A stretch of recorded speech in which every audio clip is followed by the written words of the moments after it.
Welcome back to part 2 of Basic Practicum Orientation online training. So we're talking about the 3 phases: planning, interviewing, and securing. Let's look more closely at planning and the primary points for that.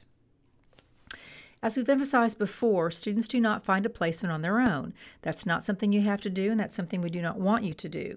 We provide that as a service to you so you don't have to go knocking on doors or make phone calls to social workers or agencies.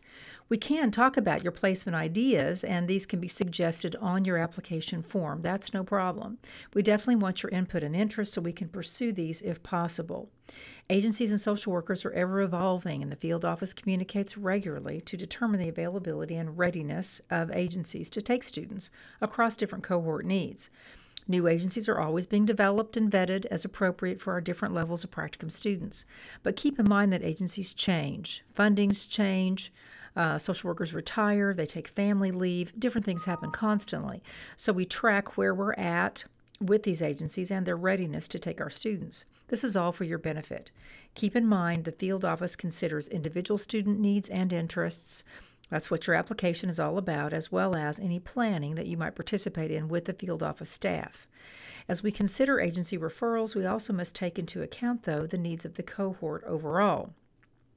How many students want a healthcare placement? How many agencies are available for that at this time? How many students are interested in corrections, youth, etc., etc.? So we're looking at all of these factors. Students receive 2 referrals from the field office and contact information so that you can set up your interviews. And then, just so you know, the field instructors will also receive the students' names so they know you'll be contacting them and they'll be expecting to hear from you.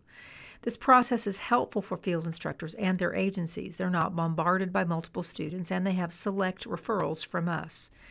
It's important that you know that this helps you too, though, by managing the competition. So if we have an agency that's open to taking several students, then we'll send a few more or a couple more who seem to be a good fit for that placement and who are interested. If a field instructor is only able to take 1 student, then we may send 2 or perhaps 3 at the most, so there will be some choices. So through the screening process, we're able to refer students to specific social workers at the agencies.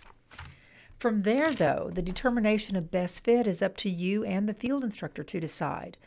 As you're conducting your interviews, you're assessing for best fit in terms of your needs and even location, as well as your career goals.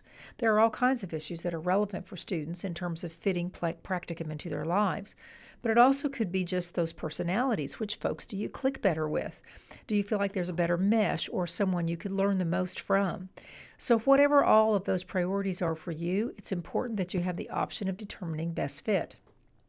Keep in mind, though, that the field instructor and agency are also looking for best fit. They're looking at who the best fit is with their staff and for the work that they do with their clients. In this next slide, this is just to remind you and assure you that we have agencies across many fields of practice. We have over 300 in our database across the state. Tulsa has a complimentary field program there, and so my colleague in Tulsa is involved in the placement process for their students too, for that side of the state. Remember that agencies are assessed for student needs across cohorts, whether that be for generalist or advanced practice, and that they have contracted with the school and the university to provide you with an educational experience. Alrighty, let's go on to phase 2, interviewing for practicum. So we've gone over some of this information in person, but I just want to highlight the importance of several items, one of which is your readiness for practicum. You will want to be ready for this experience. You want to be able to enjoy it and fit this in your life as a student. You've got coursework, your personal life responsibilities, you may be juggling employment as well, and so whatever the hourly requirements are for you in the course of a week and in a semester, you'll have to juggle that all in. I hope that you're not feeling like this fellow between a rock and a hard place, or the floor and a shoe, as the case may be. I hope that you're not feeling so pressed that you're not able to see and interact and engage in a way that you're open to learning. Your readiness for practicum, your self-awareness is really critical.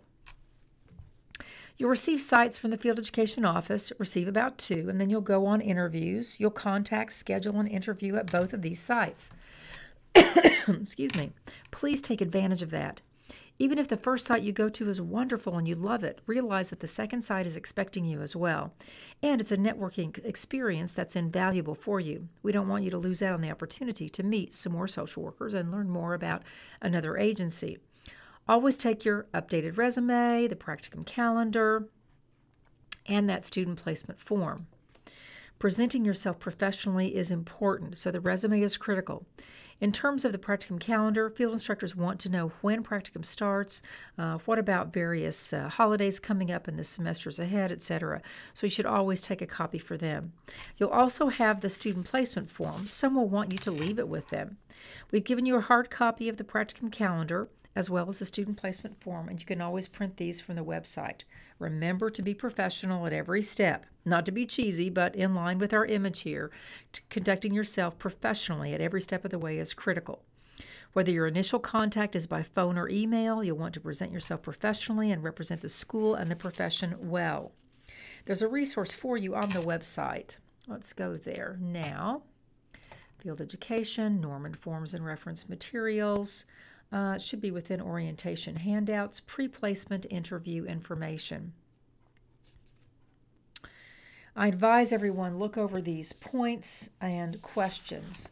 The most important point to be aware of is to know that field instructors appreciate it when a student comes in knowing something about their agency. Take a look at their website or ask around. In fact, that may be the first question you're asked in the interview is, what do you know about what we do here? So if you've done your homework, prepared for the interview, you may have some ideas and even some questions to ask. Okay, I hope you feel ready. All the best.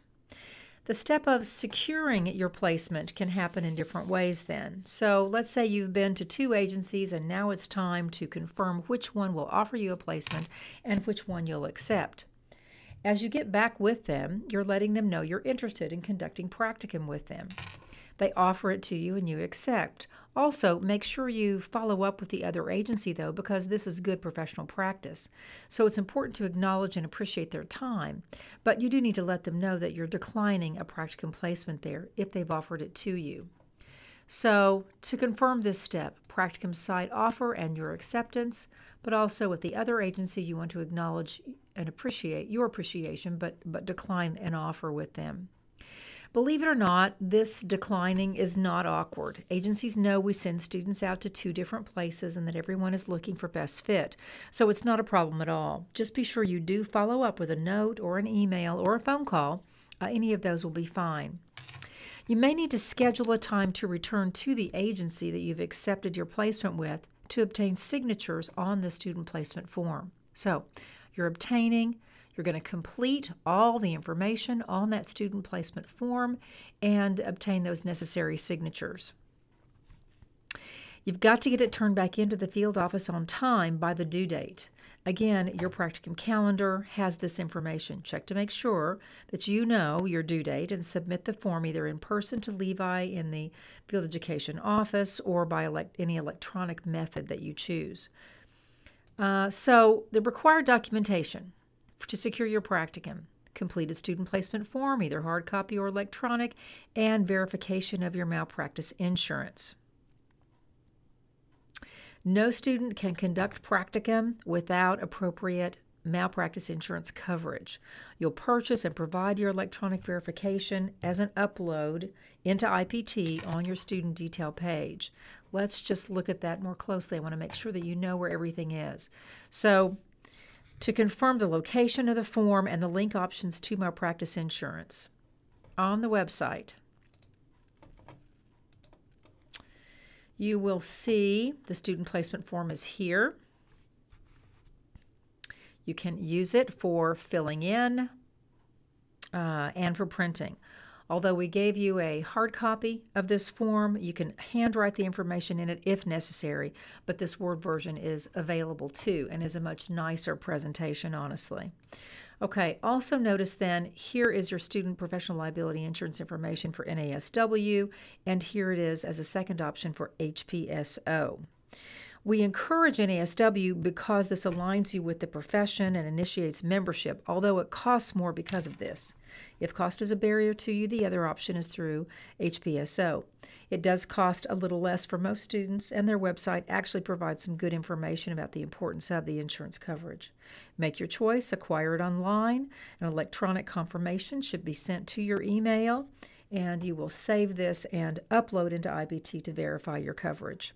All right, join me for part 3 of this training event. We'll see you next.